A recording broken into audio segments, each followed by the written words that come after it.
Olá, meu nome é Fátima Dourado, eu sou médica pediatra e sou psiquiatra da infância e da adolescência. Eu fundei há 20 anos aqui em Fortaleza a Casa da Esperança, que hoje é a maior organização de atendimento a autismo no Brasil. Mas gosto sempre de dizer que talvez a minha maior expertise, o que é responsável pelo meu conhecimento na área do autismo, é o fato de eu ser mãe de 6 filhos, 2 dos quais têm autismo. Então, eu tenho dedicado os últimos 30 anos da minha vida ao estudo e ao entendimento dessa condição humana que ainda desafia tanta gente, que é o autismo. Na verdade, o autismo não é apenas uma condição, né? O autismo é o resultado de muitas síndromes diferentes, de muitos transtornos diferentes, que têm em comum uma tríade de dificuldades. Que tríade é essa? Todas as pessoas com autismo, tenham elas deficiência intelectual profunda, ou sejam elas geniais, elas têm em comum essas 3 coisas. A primeira delas, todos eles têm uma dificuldade importante, grande, de interagir socialmente. O que é isso? Todas as pessoas com autismo têm muita dificuldade de entender as regras do mundo social, principalmente aquelas regras mais sutis, subliminares. Todas as pessoas com autismo têm em comum uma segunda dificuldade, que é a dificuldade para se comunicar socialmente. Muitas mães dos meus clientes dizem: ah, doutor, eu acho que meu filho não é autista, porque ele fala e fala muito bem. Veja bem, eu disse que as pessoas com autismo, elas têm dificuldade para se comunicar socialmente, não é para falar, né? Elas têm dificuldade principalmente para entender aquelas comunicações subliminares, não verbais, tanto no nível da expressão, como no nível da compreensão desses códigos não verbais de linguagem. E todas as pessoas com autismo têm uma terceira coisa em comum, uma terceira dificuldade em comum, que é um comportamento, um padrão de preferências, um padrão de comportamento, um padrão de atividades que é menor, que é mais restrito e estereotipado do que o das outras pessoas da sua idade e classe social. É importante dizer que o autismo, como eu falei anteriormente, são muitas condições, né? Ou seja, o autismo tem muitas causas, são muitos os autismos e tem muitas formas de apresentação. Apesar de nos manuais nosológicos, como a gente tinha até há pouco tempo o DSM-4 e o CID-10, trazerem apenas algumas condições que eles chamavam de transtornos do autismo, transtornos invasivos do desenvolvimento, a gente sabe que não são apenas 5, 6 ou 7 condições. Na verdade, é um transtorno de espectro o autismo, ou seja, são centenas de condições, são múltiplas formas de apresentação, né? O autismo, para vocês terem uma ideia, eu disse que todos os autistas têm dificuldade de comunicação, mas essa dificuldade pode ser uma pessoa com autismo não falar, né? De forma nenhuma. Tem autistas que nunca falaram e nunca vão falar, e tem autistas que falam muito bem, falam num tom professoral, alguns são conferencistas, alguns são escritores. Alguns autistas, por exemplo, têm deficiência intelectual. Tem deficiência intelectual, elas se apresentam nos mais diversos níveis, deficiência intelectual leve, moderada, grave e profunda. E alguns autistas têm inteligência normal e outros inteligência, inclusive, superior. No padrão repetitivo de atividade, em alguns autistas, isso se manifesta através de estereotipias motoras. Flap, eles balançam as mãozinhas como se quisessem voar, outros fazem rodopios, outros se balançam quando estão falando. E em alguns, esse padrão mais restrito, ele se expressa de que forma? Eles procuram se aprofundar muito em determinados temas e se aprofundam tanto que ficam expert. Alguns fazem isso de forma não muito funcional. Por exemplo, eu tenho muitos clientes que sabem tudo sobre a TV Globo, que sabem dizer de cor todas as novelas que já existiam, que já passaram na televisão, os personagens, quem foram seus diretores, quem foram, enfim. E outros sabe o nome de todos os times de futebol do mundo, alguns decoram horários de trem e alguns estudam astrofísica, biologia molecular, se especializam em cálculo, outros em informática. Dizem, inclusive, que no Vale do Silício você tem muitas mentes autistas contribuindo muito hoje para o conhecimento da informática. O autismo tem sido um desafio muito grande, não só um desafio diário para nós, pais de autistas, para terapeutas, para profissionais, mas também para os cientistas. Há quem diga, inclusive, que a gente só vai conseguir entender o autismo quando se conseguir entender completamente o cérebro humano. Isso pela forma como ele está intricado, na verdade, em todo o comportamento. Entender o autismo vai exigir realmente compreender o cérebro e a mente humana. Antigamente, pouco se falava em autismo. E se achava, inclusive, que era um problema muito raro. Para se ter uma ideia, na década de 70 se dizia que de cada 10 mil crianças que nasciam vivas, um era autista. Há pouco tempo atrás, na década de 90, se falava de 1 para 1000. E agora, em 2011, era 1% da população seria autista. E agora já existem estatísticas que falam em 1 para cada 78, até 1 para 50. E algumas pessoas se debruçam e alguns cientistas dizem que está havendo uma epidemia do autismo. E se perguntam o que está acontecendo no ambiente que está fazendo com que mais pessoas nasçam com autismo. Na verdade, é importante a gente ver que a gente não pode se basear só nas estatísticas, porque o conceito de autismo tem mudado. Então, quando a gente se refere a esses números, a gente está falando de problemas diferentes. Muita coisa que antes era classificado como retardo mental ou como outras síndromes, hoje é classificado também como autismo. Para você ter uma ideia, quando a gente falava de 1 para 10 mil, não estava incluído aí as pessoas que têm síndrome de Asperger, autistas de alto funcionamento, que só passaram a ser classificados como pertencendo ao espectro do autismo da década de 80, 90 para cá. Uma coisa interessante do autismo é que é um problema basicamente masculino. É um problema, quando a gente fala de autismo, sempre vem aquele menino bonito, geralmente bem cuidado, que passa nos filmes, que fica imerso no seu próprio mundo. Geralmente meninos. E é verdade. Na verdade, para você ter uma ideia, nas formas mais graves de autismo, são 4 meninos para uma menina. Nas formas leves, são 10 meninos para uma menina. O autismo, nas formas mais graves, tem mais mulheres. Então, raramente você vê, por exemplo, uma mulher com síndrome de Asperger.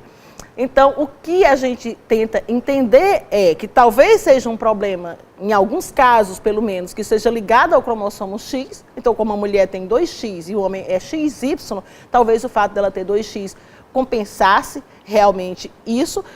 Enfim, não há uma explicação ainda comprovada para esse fato, embora também tenham pesquisas que mostram que quanto maior o nível de testosterona fetal, maior a chance da criança ter autismo, né?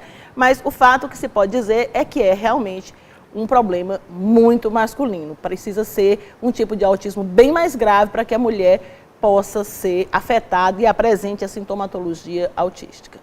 Existem, talvez de todos os transtornos mentais, os problemas de desenvolvimento, nenhum é tão envolvido em mistérios, em mitos, em lendas, quanto o autismo. E ainda existem, mesmo entre os profissionais de saúde, médicos, pessoas que cuidam da infância, alguns mitos que são tidos como verdade. Eu gostaria de listar aqui pelo menos 6 que são muito comuns. Um deles é que diz que as crianças são autistas, que autistas seriam crianças normais e que se voltaram para dentro do seu próprio mundo porque possuem mães que são frias, mães que não conseguiram amar adequadamente essa criança e favorecer o seu desenvolvimento. Alguns autores chegaram a chamar as mães de autistas de mães geladeiras. Esse pensamento teve uma influência muito grande da psicanálise, né? A gente sabe que no começo do século passado a psicanálise era assim a grande chave para o entendimento da mente humana. Era uma época em que a neurociência tinha se desenvolvido muito pouco ainda e ainda não se sabia muitos dos mistérios que foram desvendados posteriormente. Mas hoje a gente sabe que isso não tem nenhum sentido, né, que não são mães frias que geram o autismo, né, que existem mães de autistas de todas as formas e que existem crianças, inclusive, que vivem em orfanatos, que são abandonadas pela mãe e nem por isso se tornam autistas. E existem mães amorosas, dedicadas, cuidadosas e que têm filho autista. Ou seja, esse é um mito, isso não tem nenhum dado, nenhum nexo com a realidade. Outros dizem que o autismo é resultado de negligência parental, ou seja, famílias que são mais desestruturadas ou que não cuidam bem dos filhos, eles virariam autistas. Isso também não corresponde à realidade. Um outro mito é que autistas são aquelas crianças que vivem no seu próprio mundo, que vivem dentro de uma concha.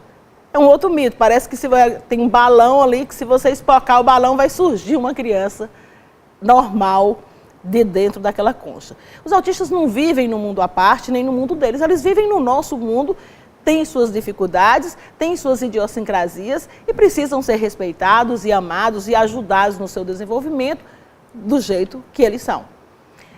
Um outro mito é que é o contrário. Ok, não há uma pessoa normal por trás do autista porque eles teriam um dano cerebral irreversível, então não adianta cuidar daquela criança que vê porque esse mito diz que a criança nasce com aquele problema e vai morrer com ele. Então a gente tem que ver que isso é um mito. Biologia não é destino. Hoje, com a epigenética, a gente sabe que tudo que nós somos é um resultado do nosso genes com o nosso ambiente. Então, na realidade, quando uma criança ela é diagnosticada cedo, quando a criança cedo ela é tratada de forma adequada, ela pode evoluir muito. Porque o tempo todo a gente conhece hoje os processos de neurogênese, ou seja, a gente sabe que numa criança pequena estão nascendo a toda hora mais neurônio, estão se conectando, estão disparando junto, estão fazendo novas conexões. O cérebro de uma criança é muito plástico e uma educação e uma terapia adequada pode fazer muito e mudar drasticamente o destino de uma criança com autismo. Um outro mito é que o autismo é um destruidor de sonhos. Então é o contrário. Se no tempo que se pensava que as mães frias geravam o autismo, era comum que se quisesse separar essa criança das mães e colocá-las em instituições onde elas pudessem ser amadas, ou seja, pessoas como Bruno Bettelheim, eles comparavam as famílias de autistas com campos de concentração. Esse senhor chegou a criar uma instituição que ele dizia que era um campo de refúgio e ele incentivavam as crianças ele fazia estátuas que simbolizavam a mãe e ele incentivava as crianças a quebrar as estátuas, cuspir nas estátuas, bater para tentar destruir aquela mãe que tinha causado um problema tão grave no filho. Então, se naquela época você tirava a criança para livrá-la da mãe castradora, terrível, fria, agora tem gente que pensa o contrário. Então é comum a gente ver, às vezes, até em algumas organizações que tratam do autismo, dizer, olha, o autismo é pior que o câncer, o autismo é pior que a AIDS. E gente querendo o tempo todo criar residências, institucionalizar essas crianças, porque diz, você vai perder seu marido, seu filho normal vai enlouquecer, ele vai acabar com a sua família. E isso também não é verdade, isso é um outro mito. A criança autista, embora diferente daquilo que a gente costuma chamar de normalidade, é uma criança que eu pelo menos tive 6 filhos, 2 são autismo e eu posso garantir, e eu conheço muitas famílias que vivem uma vida feliz, normal, equilibrada e que tem pessoas com autismo no seu seio. Então, quando as pessoas são respeitadas do jeito que elas são, né, elas não vão atrapalhar a felicidade de ninguém. Além do que, ter uma pessoa com deficiência dentro de casa, aliás, cada um de nós pode hoje não ter uma deficiência, amanhã vai ter. Se a gente conseguir viver muito, a gente vai ter algum tipo de deficiência, né? Quando você envelhece, também você perde, às vezes você tem dificuldade de locomoção, ou você pode ter uma demência, enfim. As pessoas têm que ser amadas, não porque são jovens e perfeitas, teoricamente perfeitas. Quem é que é perfeito, né?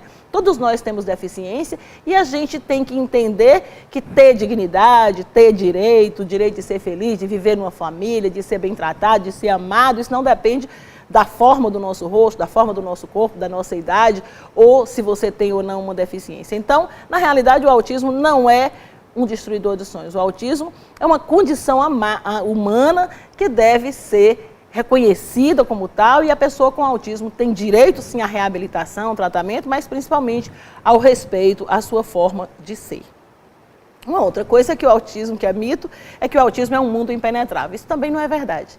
Né? Do mesmo jeito que muitas pessoas nascem com autismo e que aprendem a falar a nossa língua, como diz o Jim Sinclair, cada um de nós que aprende a falar a língua de vocês, que estuda na escola de vocês, que aprende a dirigir um carro, está entrando em contato com o território, está fazendo contato com alienígenas. Então, é possível sim ter pontes fecundas, amorosas e acolhedoras entre pessoas autistas e não autistas. E existem também algumas verdades que eu acho importante ressaltar, que ninguém mais pode dizer que não sabe sobre o autismo. Primeiro, O autismo é, sabidamente, comprovadamente, um problema biológico. Existem alterações neurofuncionais, anatomofuncionais, ou seja, existem alterações na formação do cérebro e nas funções do cérebro. Principalmente hoje, algumas modificações naqueles circuitos neuronais que são responsáveis pelo que a gente denomina hoje de cérebro social, que são exatamente essas áreas responsáveis pela nossa percepção do outro, pela percepção do olhar do outro, das faces humanas, para entender as intenções, para atribuir crenças, intenções, pensamentos às outras pessoas, para entender as regras da vida em sociedade, para se comunicar com o outro. Então, no conjunto, existem alterações, principalmente numa área que a gente chama sulco temporal superior, que é uma das áreas importantes do cérebro social. Está comprovado que existem alterações funcionais no cérebro. Uma outra coisa que ninguém pode deixar de desconhecer é que é um problema que tem um componente genético importante. É um dos problemas que tem maior herdabilidade. É muito comum eu receber no meu consultório um pai que vai levar o filho para o diagnóstico e a gente começa a conversar e às vezes o pai tem mais sinais, mais sintomas de autismo do que o próprio filho, embora os tenha de uma forma branda, não entra naquele ponto de corte que você possa diagnosticar. Mas é comum que nós, pais de autistas, que a gente tenha também algumas características, que a gente tenha uma forma mais branda de autismo.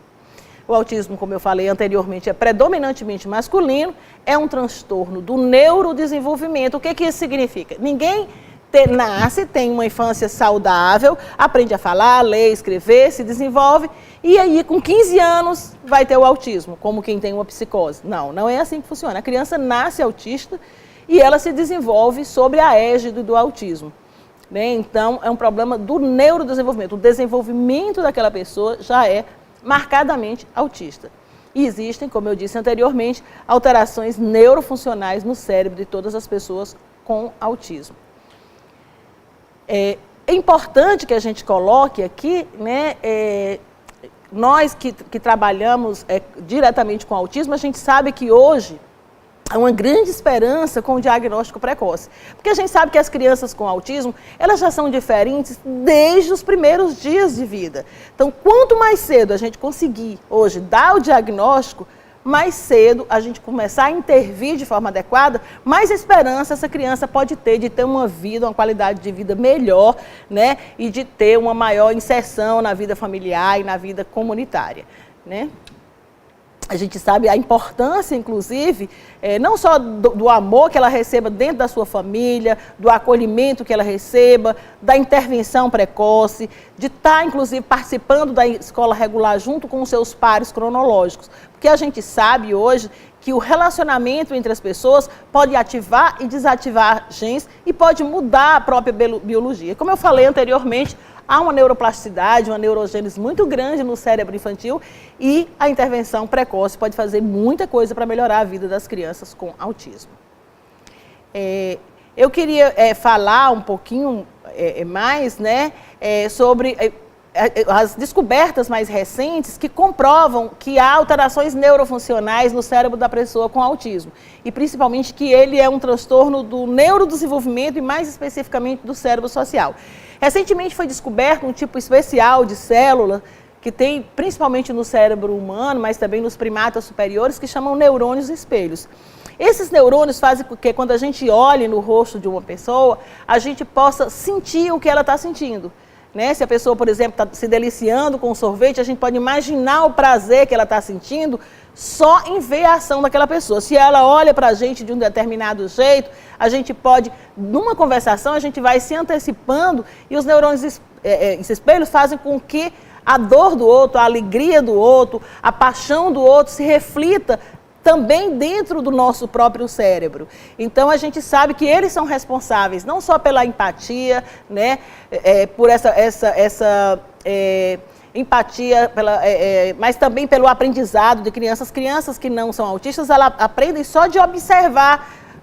Desde que elas estão mamando, elas estão olhando no olho da mãe e elas estão trocando conteúdos e informações importantes do ponto de vista social, do ponto de vista emocional. Só de observarem, elas vão desenvolvendo dentro do cérebro dela todo um repertório de ideias, de pensamentos e de regras comportamentais sobre o mundo social, coisas que as crianças com autismo, elas perdem porque elas não costumam olhar nos olhos da mãe desde que elas estão mamando, e a mãe não está imprimindo aqueles sentimentos porque não está havendo aquela conexão socioemocional, né?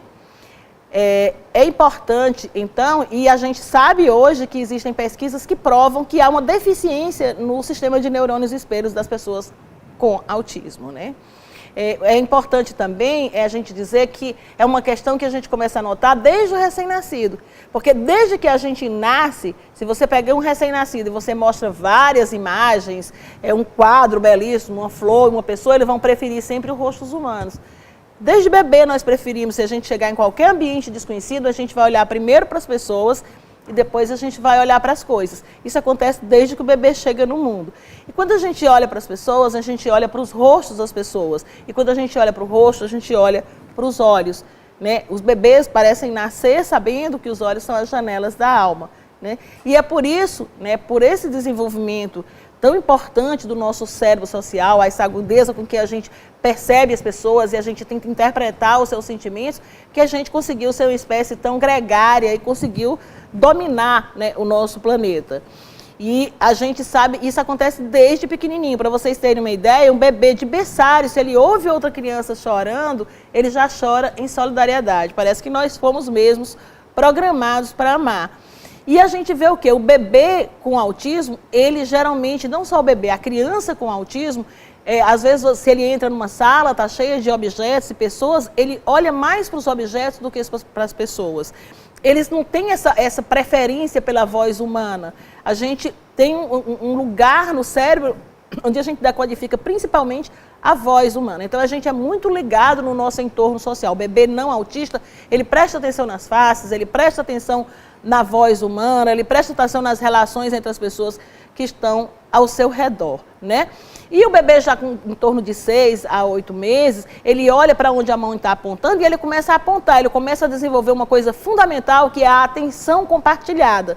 Essa atenção compartilhada faz com que o bebê aponte diferentes coisas, primeiro para pedir e depois para pedir, para mostrar à mãe, que a mãe olhe na mesma direção dele, querendo compartilhar a mesma perspectiva. Então é importante a gente ver que a criança já nasce, ela também é protagonista do seu desenvolvimento social. Não é só a mãe que estimula o bebê também estimula a mãe, instiga a mãe a olhar para ele, faz gracinhas, faz com que a mãe fale aquele nenês, né, aquela falinha de bebê, né? Então existem bebês que já são mais isolados, bebês que são mais serelepes, que são mais estimuladores, né? Então, o que a gente quer colocar nisso é que desde o primeiro ano de vida, a criança com autismo, ela já dá sinais de que ela não está apontando, não olha nos olhos das pessoas, presta mais atenção nos objetos do que nas pessoas, não sorri quando a pessoa sorri para ela, não apresenta sorriso social. Você chama aquela criança pelo nome e ela é como se fosse surda, ela não responde. Então, todas essas coisas, não tem o comportamento de apego. Quando a criança, o que é esse comportamento de apego? A criança não autista, ela começa a engatear ou a andar, ela anda, mas de vez em quando ela olha para ver se a mãe está olhando.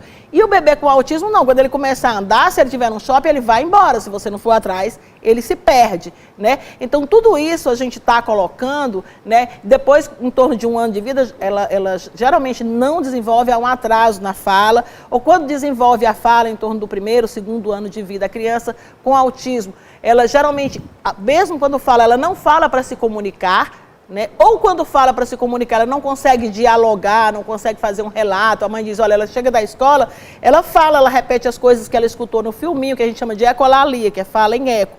Mas eu pergunto, como é que foi a escola? Ela não sabe contar. Como é que foi a escola? Escola. A escola foi boa? Boa. O neném quer passear? Ele diz, quer passear. Então, assim, ele não usa a fala de forma funcional e também não usa gestos para se comunicar. Então, ela tem uma dificuldade que não é só na linguagem verbal, é na linguagem verbal, na linguagem gestual, na expressão facial, né? Agora, o que é importante? É que tudo isso, essa atenção compartilhada quando o bebê não autista chama a mãe, aponta para ela ver o avião que está passando, para ela ver na mesma direção, que é que a gente chama de atenção conjunta, né? E aí eu gostaria de ficar né, mais por aqui, mas assim, e terminar dizendo isso, tudo isso pode ser aprendido, pode ser desenvolvido na criança. Se já no primeiro ano de vida você detecta que a criança tem alguma disfunção, tem um atraso no desenvolvimento da atenção compartilhada, da atenção conjunta, uma intervenção precoce, aí vai fazer a diferença. A nossa tese é que a criança nasce, né, que o autismo, ele seria, na verdade, o bebê nasceria com dificuldades de perceber os padrões sociais do seu entorno. Essa dificuldade social levaria a uma dificuldade de comunicação. E essa dificuldade de comunicação não tratada levaria a uma deficiência intelectual, cognitiva e a famosa tríade de transtornos, as estereotipias motoras, ao isolamento social e as dificuldades maiores de comunicação social. A gente entende, na verdade, que o autismo, desde o nascimento, ele é o quê? Ele é um distúrbio inato, do mecanismo inato, que a criança já nasce na capacidade para se relacionar com as outras pessoas. Ele seria também, a gente poderia definir, como um prejuízo das funções inatas que o bebê tem já ao nascer, de atenção e intersubjetividade, de se relacionar primeiro a intersubjetividade primária, né, com a mãe, e depois a intersubjetividade secundária. Eu vou terminar por aqui, dizendo da importância, então, do diagnóstico e da intervenção precoce, reafirmando a questão da plasticidade cerebral e da importância de experiências precoces na modelagem do comportamento e do desenvolvimento do cérebro infantil. Então, um diagnóstico bem feito, uma intervenção precoce, pode fazer uma diferença drástica no futuro e na vida das crianças com autismo. Muito obrigada.